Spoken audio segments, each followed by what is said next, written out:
Hi everyone, my name is Jonathan. I work in the library and I'm going to very quickly show you how you can access some of our online digital library resources. First of all, you need to go to our college website.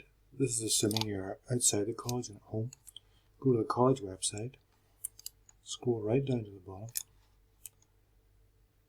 click on the link to Moodle iLearn. The college library has its own Moodle page called Library Guide. If you cannot find it, go to Search Courses, click Library.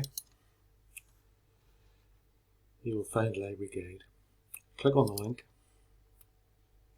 It may ask you to enroll yourself. Just click on any button that says Enroll Me. There's no password or key required. It will bring you to a page like this. Library Guide on Moodle. Gives you lots of information about our library. You can watch our library induction video if you like. Down the right hand side there are links to different resources, one of which is links to eBooks.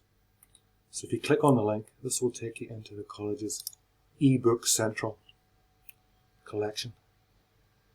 eBooks are electronic books, which is exactly what they sound like. Books that you read on the computer screen or the tablet screen or the phone screen. They're exactly the same in terms of content and layout as paper books, printed books, only with the advantage that you read them online. They're available remotely from home, which is ideal for a time like this, and they're available 24/7 when the college is closed. Okay. Because I am currently in the college and on the college network, it recognises my IP address, so it takes me straight in to the collection. If you're at home, this will not be the case. You need to go up to Sign In. Now I can't show you what it's like outside the college because I'm in the college, but once you click on Sign In, it will give you the option to sign in via your institution. Sign in or log in via your institution. Your institution is Northwest Regional College, which you need to find from the list and select it. Then you need to log in with your college username and password, whatever you use to log into the computers whenever you're in college. That should then bring you into this page, where you can do a search. We'll try health. So you can see there's over 900, almost 1,000 books with the word health. You can scroll through, see anyone that might interest you.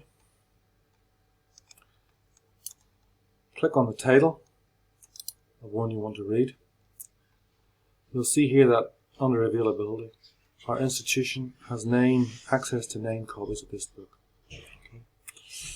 Some of them will say your institution has unlimited access to this book, which means the whole college could be on it at the same time. Some of them will have 9 licenses, some of them have 3, some of them have only 1. I say that because if you go to log on to a particular book and it says all licenses are in use, please try again later. That's what it would mean. All 9 licenses are in use. 9 other people are using it at the one time. It's unlikely in the case of 9 copies, but it might happen for a book that's only 1 license. You can download the entire book, but we don't encourage it. You need to download third-party software. It's very cumbersome and complicated, and it takes up one of the licenses, so we don't encourage it. What most people do, what almost everyone does, is click on Read Online. Just get rid of that. And like I said before, it's exactly the same in terms of content and layout as the paper copy of the book. You can see the front cover. You just scroll down, title page, bibliography page. It couldn't be any simpler to use. But with it being online, there are some advantages. Over on the left hand side we have our table of contents. So if you click that, you can use the chapter headings as hyperlinks. So if you're interested in anatomy and physiology, just click there, and that's a hyperlink. Okay. We don't encourage downloading the whole book, but you can download individual chapters as PDFs, which you can keep with no time limit. You can keep them forever. You can only download 1 chapter. If this was a paper book, there's a law of copyright which states you could only photocopy 1 chapter, so it's the same with downloading PDFs. Just click there. and follow the instructions. Likewise, printing, you can print a certain amount. Again, click there and follow the instructions. You can also add books to your bookshelf, so that if you use the collection a lot, instead of going hunting for this particular book, you can just save it to your bookshelf, and the next time you go in, you just go to your bookshelf. Now, it's asking me to sign in. This is exactly the box that I was talking about when you're signing in from home. So if you get this box, it's your college username, your college password. Click login, and this will take me to my bookshelf. All the books I've added there, some annotations. If you click on there, that takes you straight to your particular chapter that you've added a note to or put a bookmark in. Okay.